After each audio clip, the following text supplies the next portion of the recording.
Today's question comes from a viewer that has asked me on my views about the traditional education system.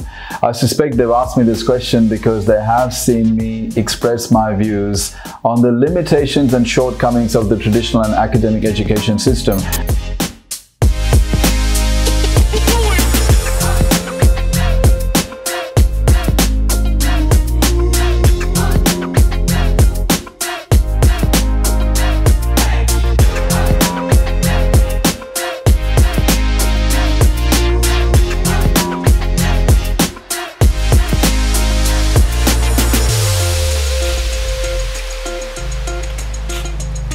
The first question is, do I actually believe in the traditional education system, the academic education system, and the professional education system? Well, of course I do.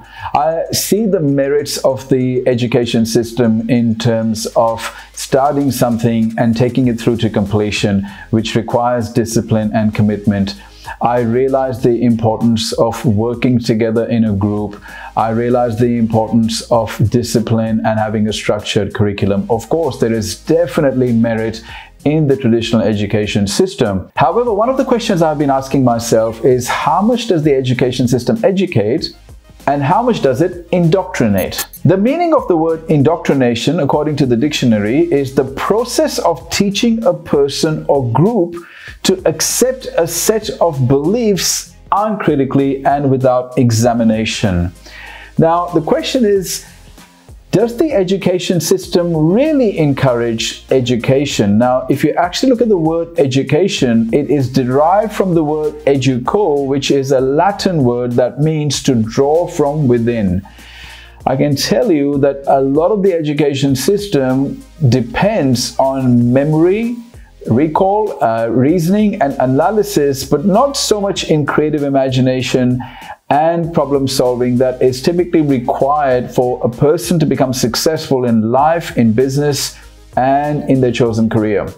So even though I think that the education system has merit, I think I'm going to right now claim that the education system spends more time on indoctrinating and less time on educating. And I think there is definitely a case to even say that that type of indoctrination may even be systematic. If not deliberate, it's certainly systematic, and I'm going to tell you why I think that. Well, first of all, the first reason I think that the education system indoctrinates more than it educates is because conformity is encouraged in the school and university system, meaning that the more people sound and look the same, the more they do the same things, the more they follow the same rules, the more they're seen to be good students of the school and university, and the more they break those rules or question the rules, the more they're seen to be troublemakers. So conformity is definitely encouraged in the traditional education system. The second reason I think that the indoctrination is systematic is because collaboration is discouraged. Yes, in fact, if you think about it, collaboration in schools and universities is often referred to as cheating. And if you're in the business world, you'll realize that really it's very hard to leverage your success without collaborating. So the school system unfortunately calls it cheating because they're testing you on your memory recall. And so they kind of give it this undertone of plagiarism. So if you are collaborating with somebody else and there is a fusion of ideas, typically it is not really encouraged in most schools and universities. The third reason why I think indoctrination is systematic in the education system is because individual expression is discouraged. I mean, think about it, right? You are not really allowed to say what you want to say. You're not really allowed to dress differently or express yourself differently because people will actually look at you and think that there is something wrong. Now, this behavior carries right through from school into universities and then into even corporate workplaces, where you will see that anyone that's trying to be different is, it's typically not seen favorably. The behaviors are typically frowned upon, and that person is not the first person that you would think of promoting.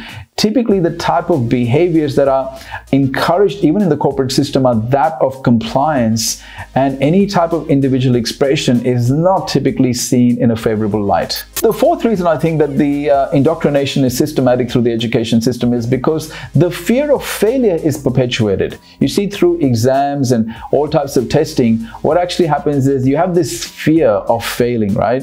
But if you really think about it in the commercial world out there, as a successful business person, you need to fail many times, which means your attitude towards failure needs to be positive. It needs to be that of embracing fear rather than avoiding it. But I think all of these years that people spend in the education system, what it actually does to them is it conditions them to avoid failure, typically because failure is something that is not seen in a favorable light.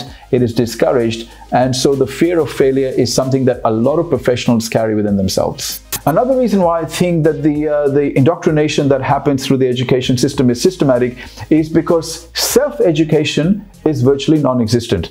I mean, how much time do schools, universities, and corporations spend working with people to help them identify their unique purpose, their unique passion, their values, their strengths, and their zone of genius? You can understand, it's not in the best interests of the corporations to empower people and their staff members to learn what makes them unique, because hey, a lot of them might wake up and go, this is not the right job for me, this is not the right career for me. And it's understandable because corporations have spent a fair bit of money, recruiting people and training them, so they don't want to lose those people. That's completely understandable. And really, I'm not blaming the corporations, it's the individual who has made the choice to not ask themselves those questions and instead go for security and safety of a job rather than finding out what makes them unique and rather than building a career and a business around their passion. Now, even in schools, this topic hardly ever comes up. It's not like the teachers sit down with students and go, well, this is what makes you unique. Everybody's given the same curriculum, everyone's given the same system of learning, and really there is very little regard given to what makes a person unique and what makes them individual. In addition to all of that, I think it's completely undeniable that approval-seeking behaviors are also encouraged in the education system. You see, if you're seeking validation from your teachers and from your superiors, you seem to be a good person, you seem to be a good student, you seem to be a good employee. Whereas if you're a person that is very self-initiated and self-independent, that's typically not something that's encouraged. And the thing is, again, I understand that people need to be contained within a work environment, that because you need rules, systems, and policies. But again, the point that I'm trying to make is that the real education, which is to draw answers from within, which is to explore, which is to critically examine your belief system, is not something that is perpetuated in the education system. There is more indoctrination and less education that's happening. And look, the results are everywhere. If you ask the vast majority of people, they're not really happy in their jobs. You ask the vast majority of people in universities and schools, they're not really inspired by what they do. They're simply following a system that has been given to them, that has then been perpetuated through cultural conditioning, parental conditioning, educational conditioning, and the media conditioning. And so a lot of these people are following this compliant path towards this supposed career success. And so many of them are now going through a midlife crisis. They have issues with their health, they're depressed, they're anxious, and all because a lot of them are not looking for answers within, and they're not questioning the rules and the systems that have been given to them. And so I can very seriously make this point that what is the point of being educated if you're not going to question what's been given to you? If you're just going to blindly follow what's been given to you, then how are you ever going to be creative? How are you ever going to be innovative? How are you ever going to disrupt? How are you ever going to explore or discover new horizons if you can only follow rules? And so the point that I'm trying to make is that yes, I see the merit in the traditional education system that is encouraged in the schools and universities and in the workplaces, but I do feel that it's got something missing. And I'd love to know your opinions and your views on what would you change about the current education system.